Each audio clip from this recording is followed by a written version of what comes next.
Banyak kasus-kasus yang terjadi di Provinsi Riau karena rumah sakit kita ini adalah rumah sakit umum yang tidak ada kekhususannya. Kita kan ada rumah sakit di Bukit Tinggi, itu milik dari kementerian.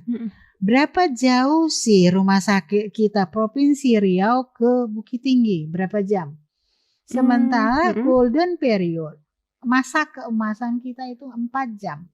Jadi banyak kasus-kasus yang tidak tidak tertangani, akhirnya di tengah jalan mohon maaf tidak dapat ditolong. Nah, dengan adanya seperti itu, kami juga berusaha, benar enggak ini tujuan kita seperti ini, dasar kita melakukan studi banding, melihat benar enggak. Ternyata di Bukit Tinggi sekitar 70, 75, 80% adalah orang Riau. Jadi itu yang membuat kami juga kita sebagai petugas kesehatan, betapa beratnya masyarakat yang terkena stroke ini. Kita sebagai petugas kesehatan tidak bisa kita membantu. Assalamualaikum warahmatullahi wabarakatuh. Halo Sobat Diskominfo, ketemu lagi nih bersama Putri di podcast Diskominfotik episode hari ini. Nah, seperti biasa nih ya Sobat Diskominfo, Putri tentunya nanti gak sendirian nih di podcast kali ini. Nah, Putri nanti bakal ditemenin sama bintang tamu yang sudah hadir di studio kita tentunya. Nah, Sobat Diskominfo, pada episode kali ini Putri nanti bersama bintang tamu nih bakal membahas mengenai tentang ragam inovasi pelayanan yang ada di RSUD Petala Bumi tentunya. Mungkin Sobat Diskominfo penasaran nih, seperti apa sih ragam inovasi pelayanan yang ada di RSUD Petala Bumi. Untuk mendapatkan informasi lebih lanjut sudah hadir di studio kita Dr. Hajah Sumiarti selaku Direktur Rumah Sakit Umum Petala Bumi. Assalamualaikum Ibu. Waalaikumsalam. Gimana Bu kabarnya hari ini? Alhamdulillah. Alhamdulillah baik Bu ya. Karena untuk memberikan informasi tentunya. Oke, kita langsung aja nih Bu masuk ke pertanyaan pertama nih. Nah, sebelum membahas tentang ragam inovasi nih di Rumah Sakit Petala Bumi, Putri pengen tahu nih dan juga Sobat Diskominfo pengen tahu sejarah singkat dari Rumah Sakit Umum Petala Bumi ini seperti apa Bu? Oke. Assalamualaikum warahmatullahi wabarakatuh. Waalaikumsalam. Saya Dr. Gigi. Ya. Dr. Gigi Hajah Sumiarti sebagai Direktur Rumah Sakit Petala Bumi. Saya di Rumah Sakit Petala Bumi diamanahkan oleh Pak Gubernur di tahun 2020. Di tahun 2020 itu kita mulai membenahi bagaimana rumah sakit untuk rumah sakit kedepannya karena Rumah Sakit Petala Bumi berada di Provinsi Riau. Jadi jantungnya dari Provinsi Riau ya. Di situ kita mulai melihat bagaimana kebutuhan masyarakat terutamanya tentang pelayanan sehingga kita melakukan suatu kegiatan-kegiatan yang harus ini adalah untuk masyarakat. Baiklah, untuk di Rumah Sakit Petala Bumi ini rumah sakit yang berada di Provinsi Riau itu milik Bapak Gubernur Provinsi Riau ya. Nah, di situ kita melakukan suatu terobosan bagaimana rumah sakit ke depannya untuk Rumah Sakit Petala Bumi. Jadi dengan visi misi kita di Rumah Sakit Petala Bumi ini unggul di dalam pelayanan. Kalimat unggul ini kan sudah arti katanya udah luas bagaimana untuk bagian pelayanan kita di masyarakat. Jadi di sini kita unggul dalam di dalam pelayanan. Pertama, kita memberikan pelayanan kesehatan yang bermutu dan terjangkau. Ini kalimatnya ini mungkin cukup luas, yang bermutu dan terjangkau. Berarti kita, karena rumah sakit pemerintah kita berarti kita milik pemerintah dan untuk masyarakat, seluruh masyarakat. Kedua, meningkatnya sarana prasarana serta sumber daya manusia menuju rumah sakit. Ini kelas C, kita rumah sakit tipe C dengan pelayanan unggulan. Nah, dengan kata pelayanan unggulan, kita berarti kita harus mengkaji nih unggulan apa yang dibutuhkan oleh masyarakat Riau ini sebenarnya tentang rumah sakit. Kemudian mewujudkan pengelolaan administrasi secara transparan dan bertanggung jawab. Oke. Itu di dalam visi misi kita. Jadi arti kata RSPB, Rumah Sakit Petala Bumi. Oke, RSPB ya. Jadi Rumah Sakit Petala Bumi. Dari kalimat demi kata, R adalah ramah, S adalah santun, P adalah peduli, B bertanggung jawab. Oke. Itu arti katanya itu kan, ini udah cukup dalam nih arti katanya. Berarti RSPB nggak Rumah Sakit Petala Bumi Bu, tapi ada singkatan lain ya. Oke. Itu dikatakan di Rumah Sakit Petala Bumi. Jadi kita di sini banyak sekali dokter-dokter yang cukup berkompeten. Yaitu dokter-dokter yang di rumah sakit swasta. Nah, jadi di sini di dalam kita menuju untuk pekerjaan kita ke depannya, maka kita di situ apa sih yang mau kita buat pertama? Jadi dengan perjalanan waktu kita membuat suatu kajian, kita membuat bagaimana apa kebutuhan di rumah di Provinsi Riau ini. Bahkan kajian-kajian ini kita sudah laksanakan dengan universitas. Jadi betul-betul kita universitas apa sih yang dibutuhkan oleh masyarakat Riau. Nah, berdasarkan kajian-kajian itu kita mendapatkan suatu unggulan stroke. Unggulan stroke itu yang kita apakan. Kenapa kami mengambil unggulan stroke? Berdasarkan kajian, kemudian berdasarkan jumlah tingkat stroke di Provinsi Riau. Karena ada golden period di dalam bahasa kesehatan, golden period. Arti kata golden period itu adalah 4 jam. Kasus-kasus stroke yang dapat dilayani dalam waktu 4 jam. Jadi kalau dalam waktu lebih dari 4 jam itu kita khawatirkan kalau tidak kecatatan kematian. Nah, itulah yang penting yang harus kita ketahui oleh semua. Jadi jangan kita merasa kalau udah stroke itu ya udah pergi sana kita tunggu sini, enggak. Itu ada masa waktunya. Dan itu semuanya harus betul-betul kita tindak lanjuti karena ini risikonya besar. Ya kayak itu kalau enggak kecacatan kematian.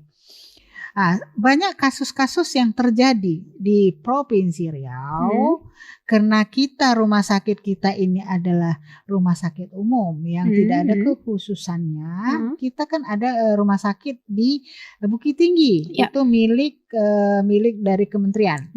Berapa jauh sih rumah sakit kita Provinsi Riau ke Bukit Tinggi? Berapa jam? Sementara golden period, masa keemasan kita itu 4 jam. Jadi banyak kasus-kasus yang tidak tidak tertangani, akhirnya di tengah jalan mohon maaf tidak dapat ditolong. Nah, dengan adanya seperti itu, kami juga berusaha benar enggak ini tujuan kita seperti ini, dasar kita melakukan studi banding, melihat benar enggak. Ternyata di Bukit Tinggi sekitar 70, 75, 80% adalah orang Riau. Jadi itu yang membuat kami juga kita sebagai petugas kesehatan betapa beratnya masyarakat yang terkena stroke ini. Kita sebagai petugas kesehatan tidak bisa kita membantu. Di situ. Kemudian kita tidak seperti itu juga. Kita kemudian pergi lagi ke Rumah Sakit PON, Pusat Otak Nasional. Ternyata halnya itu sama. Jadi banyak juga kasus-kasus yang tidak tertolongkan. Kemudian ada yang berobat sampai ke kasus stroke dia pergi ke Malaka atau segala, karena kita berbatasan antara Malaka dengan Riau ini terlalu dekat, jadi itu mereka ke sana. Jadi penyebab daripada stroke ini juga hipertensi. Hipertensi Bu ya. Kemudian pola makan kita, kemudian faktor keluarga kita, banyak hal-hal yang menyebabkan stroke ini. stres. Iya betul, stres ya. Kita juga, sehingga kita kan kalau udah stres itu kan pusing kepala. Itu yang kita khawatirkan, tingkat stres yang tinggi. Dan itu yang kami menjadi catatan kami, kenapa kita menjadikan ini untuk ini. Dan ini semuanya sudah diketahui oleh Pak Gubernur. Ya. Nah, kemudian di situ beranjak ke di situ kita apa sih, berapa banyak sih dokter-dokter, sebenarnya dokter-dokter di Rumah Sakit Petala Bumi ini sudah banyak. Sudah banyak, kenapa? Dokter-dokter ini punya potensi yang cukup baik. Dan dokter-dokter ini dia berada di rumah sakit swasta sore hari. Kenapa masyarakat yang ada punya pemerintah nggak berobat ke rumah sakit kita pemerintah? Kita bela-bela, maaf cakap, kita juga harus diapa, padahal itu sama. Kami dari Rumah Sakit Petala Bumi secara kita berusaha bagaimana meningkatkan pelayanan. Itu kuncinya. Kunci keberhasilan dari rumah sakit adalah pelayanan. Nah itu, tapi tidak seperti membalik telapak tangan. Ya, betul. Nah itu karena itu kita manusia yang di Rumah Sakit Petala Bumi ini hampir 500 orang. Jadi kita bagaimana untuk menyadarkan kepada petugas, terutama petugas-petugas saya, bahwasanya pasien yang datang itu anggaplah keluargamu sendiri. Seandainya kamu berbuat yang tidak baik, bagaimana perasaan kamu? Itu yang harus. Tapi kita memang merubah mindset orang tidak segan. Iya, betul. Iya. Nah, seperti itu ya. Kemudian kita di sini mempunyai dokter spesialis anak 3 orang loh. Ini adalah dokter yang di rumah sakit swasta. Oke. Nah, begitu. Pasien ini di swasta baik. Kenapa kita tidak memanfaatkan dokter anak ini ada di yang di Petala Bumi, kan begitu ya. Kemudian dokter spesialis anestesi kita 2 orang. Nah, kemudian dokter spesialis bedah. Rumah Sakit Petala Bumi ada 3 dokter bedah, tetapi 1 orang kita lagi pendidikan untuk menunjang rumah sakit stroke ini, rumah sakit otak. Jadi sudah kita apakan untuk 1 orang dokter spesialis. Kemudian kita jadi di sini stand adalah 2 dokter bedah. Nah, kemudian dokter spesialis kulit kelamin ada. Jadi kalau kulit kelamin bagi ibu-ibu yang kalau gitu kecantikan, udah ada di rumah sakit kita Petala Bumi. Kemudian dokter spesialis mata. Mata. Di Rumah Sakit Petala Bumi untuk operasi katarak sudah bisa? Sudah bisa, Bu ya? Sudah. Kan kita ada BPJS. Kita mudah. Kan seperti itu ya. Iya, betul. Seperti itu. Jadi kita memanfaatkan BPJS kita untuk itu daripada kita untuk namanya cost-nya untuk kan lebih besar, kan begitu. Nah, kemudian dokter spesialis neurologi, dokter saraf. Dokter saraf ini kita punya sekarang 3. 1 lagi saya apakan untuk pendidikan juga, untuk menunjang rumah sakit stroke ini, lagi pendidikan. Jadi kita bertahap di situ. Kemudian dokter spesialis kebidanan. Kebidanan 4 loh. 4. Banyak ya, Dok ya? Dokter bagus loh. Dokter-dokter yang punya, dokter Sapira yang punya itu di tempat kita loh. Dokter Khairul, dokter Triadi, dokter memang dokter-dokter yang bagus-bagus. Dokter Khairul dia praktek di tempat kita. Kemudian Triadi, dokter yang sini mungkin masyarakat tahulah dokter Triadi bagaimana apanya itu berada sama kita. Kenapa nggak kita manfaatkan yang ada di punya pelayanan yang ada di pemerintah itu, gitu. Kemudian dokter spesialis ortodonti. Ini gigi ini yang pakai kawat-kawat tuh. Sudah ada sama kita. Itu kan kemudian itu. Kemudian dokter paru. Nah, ya kopi-kopi ini kan paru nih banyak itu kan. Iya. Alhamdulillah kita punya dokter paru di sini 3 orang. Nah, kemudian dokter spesialis patologi klinik untuk laboratorium kita punya 2 orang. Kemudian penyakit dalam ini kita punya 2 orang. Alhamdulillah pasien-pasien itu banyak loh. Berarti masyarakat percaya. Iya, betul. Iya. Penyakit dalam. Saraf dengan penyakit dalam itu menjadi suatu pasien yang banyak satu kali. Hampir 100 orang loh. Oke.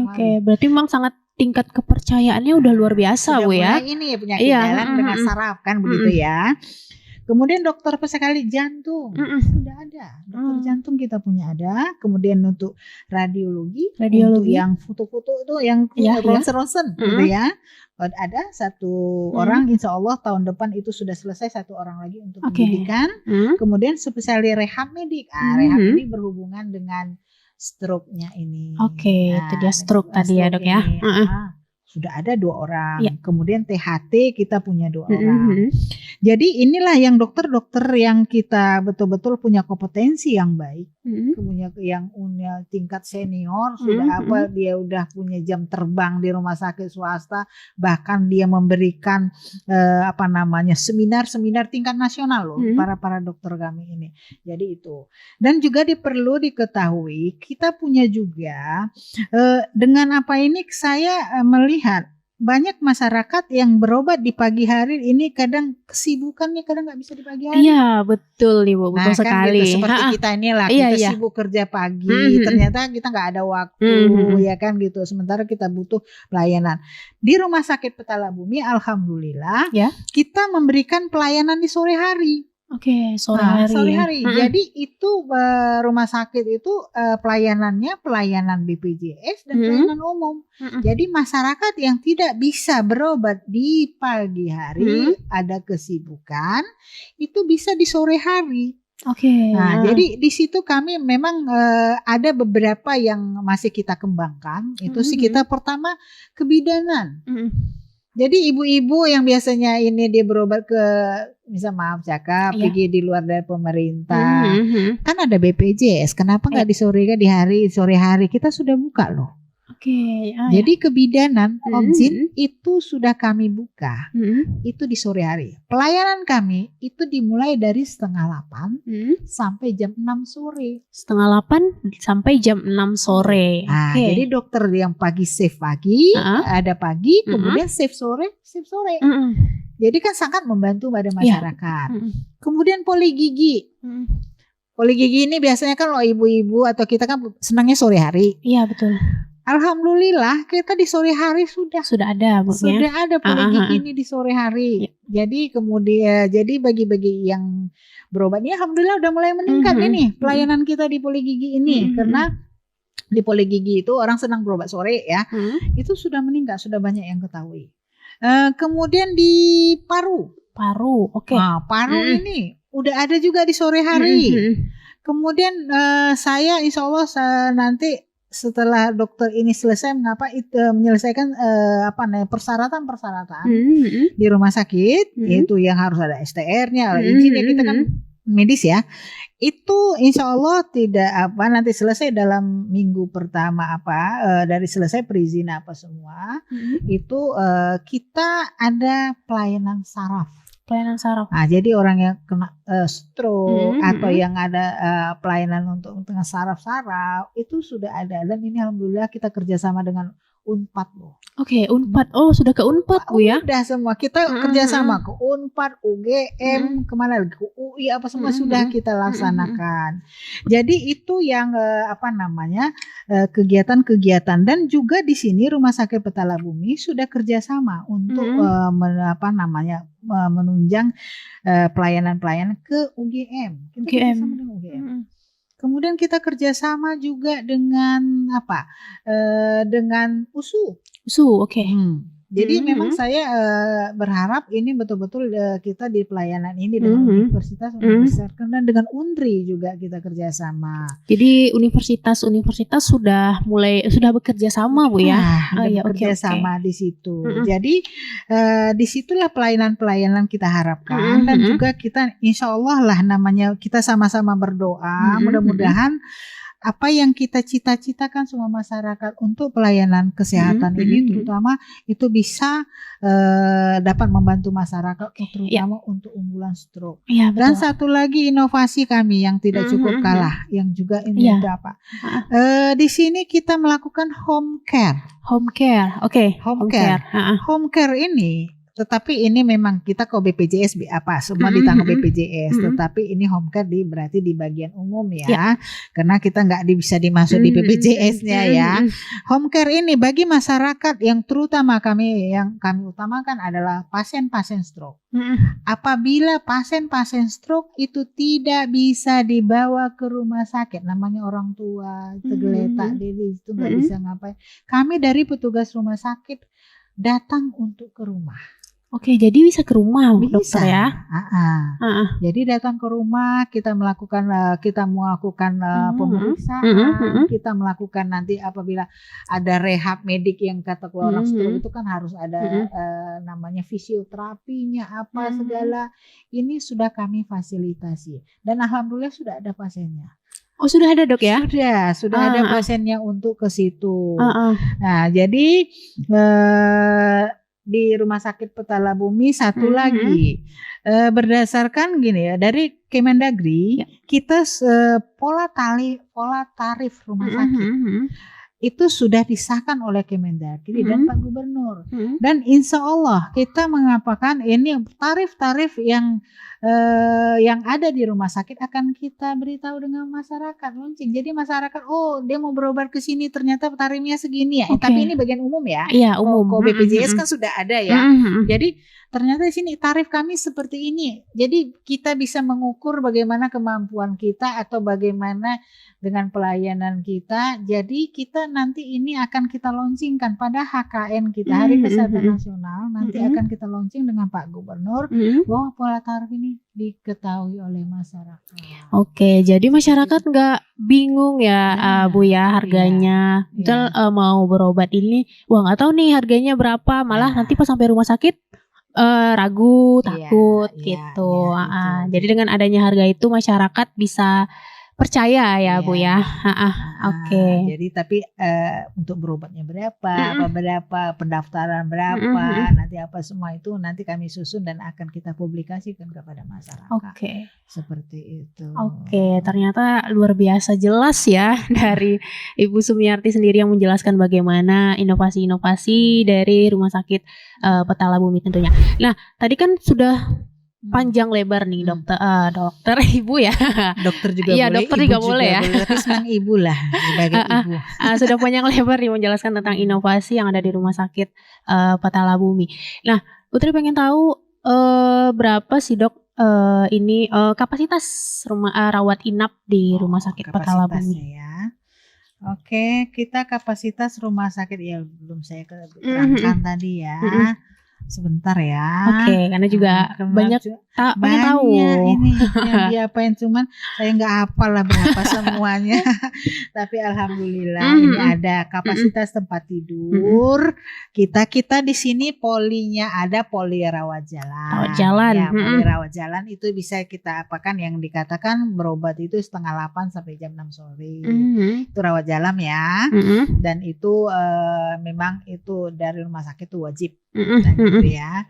Kemudian kita ada IGD 24 jam ya kan gitu. Kemudian di sini untuk rumah sakit kita punya ICU. Nah, ICU kita punya 7.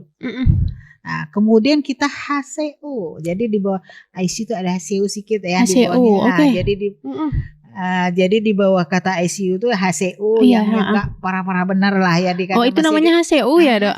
Bu ya. Jadi kan HCU kita di situ ada 2. Kemudian kita punya VIP kita ada, memang kita rumah sakit kena keterbatasan lahan juga imut tapi di tengah kota ya. Itu VIP kita ada punya 2. Kemudian kelas 3 kita punya 41. Ya, kemudian ini kemudian kita untuk perinatologi untuk anak gitu ya. Kita ada punya 4. Kemudian kita ada kelas 1 ada 11. Kemudian isolasi ini dia untuk paru atau yang apa kita ada 7. Kemudian kelas 2 kita punya 26. Nah, itu fasilitas yang ada. Karena jumlah tempat tidur kami di Rumah Sakit Petala Bumi dengan tipe C itu ada 100 tempat tidur. Nah, di situ dengan keimutan rumah sakit kita di tengah kota. Tapi walaupun imut-imut gitu, luar biasa rumah sakit Petala Bumi nih, Bu. Mudah-mudahan masyarakat percaya Iya, betul. dengan kami.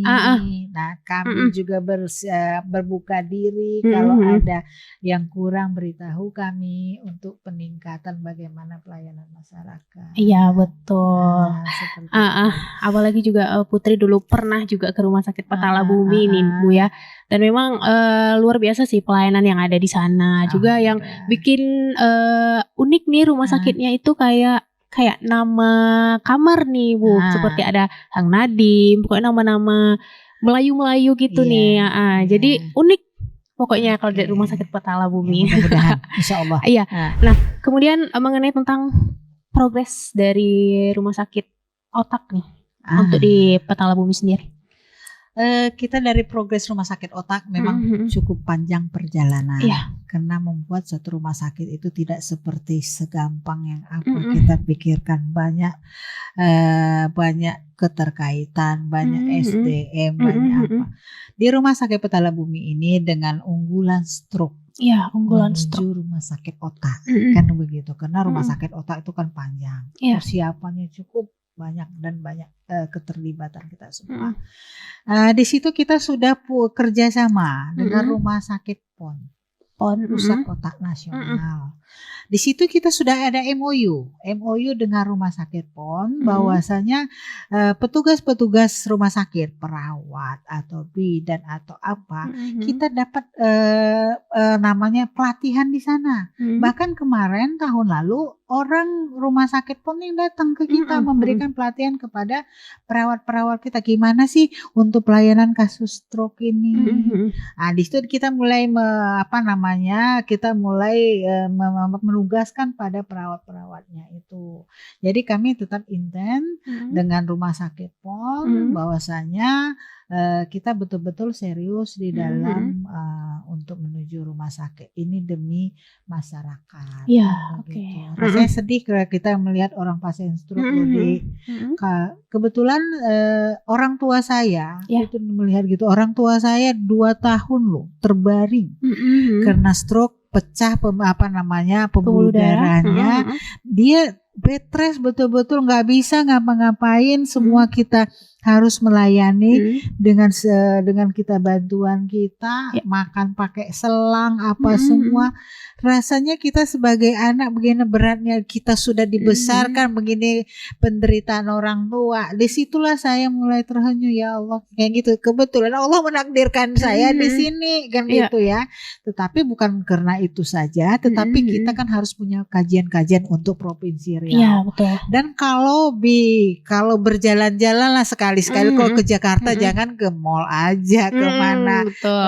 Pergilah ke rumah sakit PON itu. Betapa terhanyutnya kita, berapa banyak orang di kursi roda dengan kadang lidahnya terjulur, kadang dia di kursi roda nggak bisa ngapa-ngapain. Kenapa kita sebagai manusia yang diberi Allah ini nggak bisa kita membantu ke situ?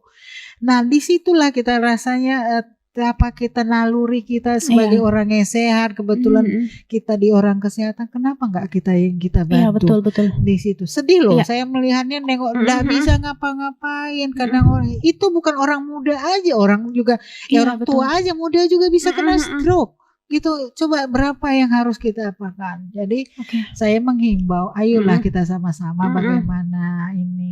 Nah, itu yang saya apakan kepada kita semua. Jadi memang masih terus berjalan, Bu ya. Berjuang. Sama-sama berjuang mohon restu, mohon doa. Mudah-mudahan Allah melapangkan perjalanan kita ini. Mudah-mudahan niat kita bersama untuk masyarakat itu dikabulkan. Jadi masyarakat gak harus jauh-jauh berobat ya, Bu ya. Coba bayangkan. Iya betul. 4 jam kalau enggak cacat meninggal gitu kasarnya gitu. Mohon maaf akan begitu. Itu yang harus kami perjuangkan bagaimana. Karena ada keluarga saya kemarin juga kena stroke, tiba-tiba tengah malam dia nelpon saya, langsung saya bawa ke rumah sakit, jangan kemana-mana dulu. Saya bilang alhamdulillah sekarang dia udah sehat seperti Alhamdulillah kerja ya. kantor gitu. Iya. Tapi kalau terlambat kita, Mm-mm. itu betapa ruginya kita untuk Iya, itu. betul. Nah, itulah perjuangan kita sama-sama. Bukan Mm-mm. perjuangan saya loh, Iya, perjuangan kita semuanya. semua. Iya, betul. Bagian mudah-mudahan Allah membuka ketuk Amin. hati yang dari atas sampai bawah lah ini ya. Iya. Seperti itu. Iya, Rumah iya. sakit, seperti itu. Mm-mm. Nah, tadi mengenai tentang progres rumah sakit, kemudian, nah ini mungkin masih jadi pertanyaan juga ya, Iya. Bu ya. Mungkin ada yang pengen tahu nih, Bu, di mana sih bisa lihat jadwal praktek dokter, atau mungkin di media sosialnya mungkin, atau di websitenya mungkin? Oke. Di website atau di IG Rumah Sakit Iya. Petami sudah ada. Sudah ada. Kemudian kita di rumah sakit itu ada ruangan, di situ saya bikin ruang pengaduan, di situ semua pelayanan apa di situ, kan gitu. Jam berapa dokternya, dan juga saya ini kepingin lah, saya rasanya ini saya udah dengan orang Promkes, saya bilang tolonglah letakkan di baliho yang besar-besar, buat kita punya praktek sore loh, yang masyarakat ya, betul. yang nggak tahu nih, nggak sempat atau apa, karena kadang pagi kan ramai ya kan gitu ya kan, tolong diberitahu kepada masyarakat, bikin baliho biar kami tahu bahwasanya kita punya pelayanan di sore hari, betul. begitu. Karena ini sakit penyakit yang apa nih, kalau poligigi kan harus seketika gitu kan, udah apa kita ternyata pemerintah punya sore hari kan begitu ya, tarif BPJS pemerintah, kalau nggak ada tarif umum. Kemudian saraf yang itu tiba-tiba apa kita sudah buka di sore hari. Kemudian penyakit dari apa kandungan, obgyn. Ibu-ibu ini kalau pagi sibuk masak, dia kan sore bisa dia datang. Itu pelayanan BPJS loh, apa semua itu udah ada di sore hari. Kemudian penyakit paru juga sudah ada. Nah, ini secara bertahap saya terutama kita di manajemen ini membuka untuk pelayanan di sore hari gitu. Tapi tarifnya tetap tarif BPJS ada, umum ada gitu. Oke, jadi masyarakat bisa lihat di media sosialnya ya Bu ya, media sosial. Jadi yang mungkin hari ini mungkin ada rencana pengen ke rumah sakit ya, bisa langsung cek di Instagramnya gitu. Wah, ini jelas banget nih dari direktur sendiri yang ngomong nih sama Diskominfo. Berdoa bersama, perjuangan untuk rumah sakit gitu. Iya. Nah, kemudian ini bagaimana nih harapan Ibu ke depannya untuk ke Rumah Sakit Petala Bumi sendiri? Kalau saya harapan kita bekerja, mungkin saya ini yang udah senior lah ya, dikatakan mulai dari bawah, saya mulai dari puskesmas. Puskesmas saya itu cukup jauh dulu, saya pernah di Sorek tahun 97 itu gimana sih? Nah, di sore itu saya menempuh bagaimana sampai ke desa, saya tahu bagaimana masyarakat desa, bagaimana dibutuhkan di masyarakat. Saya kadang naik pompong, naik apa segala, dikatakan itu bagaimana melihat sampai ada saya kebetulan pernah saya di daerah itu ada pasien yang digigit buaya, melahirkan di sampan begitu ya. Kemudian saya mungkin dari situ, mungkin dari pengalaman saya, bahwasanya kita sebagai petugas kesehatan, terutama ini yang pada diri saya dan teman-teman nih dulu menghimbau, berikanlah pelayanan itu pelayanan dari hati kamu. Karena anggaplah suatu orang yang berobat itu adalah keluargamu. Seandainya kamu berbuat kasar apa segala, bagaimana perasaanmu? Itu saya menghimbau selalu, saya katakan kepada staf-staf saya, menggugah hati, tapi mudah-mudahan Allah membukakan hati staf saya. Seperti itu ya. Kemudian bagaimana kesulitan masyarakat di berobat. Saya nih orangnya gini, saya pernah berobat di suatu rumah sakit, saya tidak mengatakan siapa saya alurnya saya dengan kita berobat umum, kemudian inilah dirasakan dengan orang. Saya bilang, maka saya tetap mengapa kepada teman-teman, ayolah kita bagaimana merubah mindset kita gitu. Jadi masyarakat yang di sana butuh pelayanan sama-sama. Jadi saling membutuhkan, itu yang utama. Kita sebagai petugas berikanlah yang terbaik untuk masyarakat. Iya, Itu yang betul. harapan saya. Memberikan yang terbaik untuk masyarakat. Iya. Ya, itu dia ya. Nah, Perlu ditekankan ya, Bu ya. Pelayanan dengan hati. Iya, betul, dengan hati. Pada hati itu bicara semuanya hilangkan iya, begitu. betul. Bukan mikir-mikir, pokoknya hati yang penting selesai. Nah, Iya, itu. betul. Itu yang kita harapkan. Nah, ini menjadi pertanyaan terakhir buat Ibu nih. Ini mengenai tentang ada yang mungkin yang disampaikan nih buat masyarakat mengenai pelayanan yang ada di Rumah Sakit Petala Bumi. Oke, dari kita saya berharap kita sama kami dalam Rumah Sakit Petala Bumi berharap bahwasanya rumah sakit pemerintah itu baik. Iya. Itu ya, kita percaya dan semua kompetensi dokter itu baik. Jadi ya apa salahnya kita berobat ke rumah sakit? Bukan berarti maaf cakap, semua baik rumah sakit gitu. Jadi tergantung ini pilihan. Tetapi kami dari rumah sakit berusaha semaksimal mungkin untuk membenahi diri, kan begitu. Nggak gampang deh, makanya kalau orang rumah sakit masukkan dirimu dulu di dalam rumah sakit, artinya itu baru kamu bisa belajar tentang pelayanan itu. Betul. Kalau setengah-setengah nggak bisa mikirnya itu. Nah, jadi itulah yang komitmen kita, percaya kita kepada masyarakat, percaya terhadap rumah sakit pemerintah, karena rumah sakit pemerintah juga ada BPJS yang membantu kita semua, sehingga kita dapat berobat itu lebih baik. Kalau ada pun yang kekurangan, mari kita sama-sama rembukan bagaimana yang terbaik untuk pelayanan. Kami juga manusia biasa yang punya kekurangan dan kelebihan. Mohon kami sama-sama bagaimana untuk kesehatan ke depan ini. Iya, seperti itu ya. Jadi memang luar biasa nih Sobat Diskominfo penjelasan dari dokter Ibu Haja Sumiarti. Saya biasa dipanggil Ibu Ibu atau ya. Ya, mereka teman-teman senangnya karena emak rasa mereka dekat dengan saya gitu, emak aja lagi kita di rumah sakit. Kalau dokter itu kita posisi iya betul bersama Ibu Sumiarti tentunya sudah memberikan berbagai macam informasi yang sangat jelas nih Sobat Diskominfo. Jadi jangan ragu-ragu nih buat ke Rumah Sakit Petala Bumi ya Bu ya. Yang pengen berobat bisa langsung ke sana, yang pengen lihat jadwal bisa langsung ke Instagramnya mungkin atau ke websitenya, dan juga sudah dijelaskan sama Ibu tadi progres dari rumah sakit otak ya Bu ya. Insya Allah.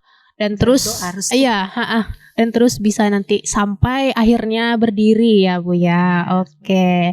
Nah gak kerasa nih Bu sudah berada di akhir podcast nih. Sudah banyak memberikan informasi. Semoga apa yang Ibu berikan bisa menjadi manfaat, bisa menjadi sesuatu yang luar biasa nih buat masyarakat tentunya. Dan juga terima kasih buat Ibu yang sudah bersedia hadir dan juga menyempatkan waktu nih walaupun sibuk ya Bu ya.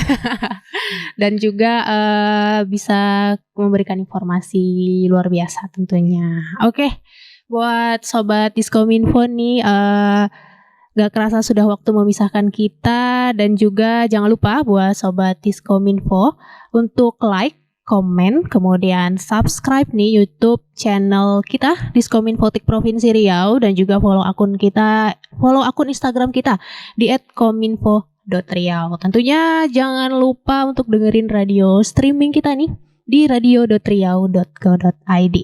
Kalau gitu Putri beserta tim yang bertugas hari ini pamit undur diri. Terima kasih sudah menyaksikan podcast hari ini. Sampai ketemu di podcast berikutnya. Wassalamualaikum warahmatullahi wabarakatuh. Waalaikumsalam.